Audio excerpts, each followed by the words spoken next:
நீங்க ₹2000 மேல மணி டிரான்சாக்ஷன் பண்றீங்க அப்படின்னா அதோட சார்ஜா 1.1% வரைக்கும் எடுத்து இந்த யூபிஐ டிரான்சாக்ஷன் ஆன்லைன் டிரான்சாக்ஷன்லாம் மேக்ஸிமம் அவாய்ட் பண்ணிக்கோங்க. இனிஷியலி எல்லாம் ஃப்ரீயாக தான் கொடுப்பாங்க.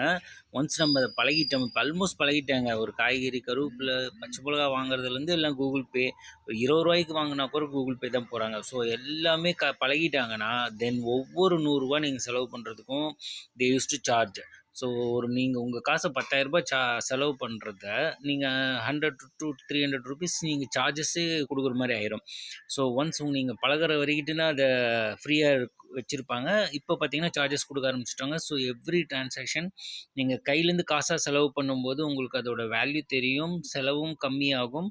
ஸோ ஆன்லைன் டிரான்சாக்ஷன் பண்ண அது எமர்ஜென்சிக்கு யூஸ் பண்ணிக்கலாம். பட் அதுவே ரொட்டீன் ஒர்க்காக பண்ணாதீங்க.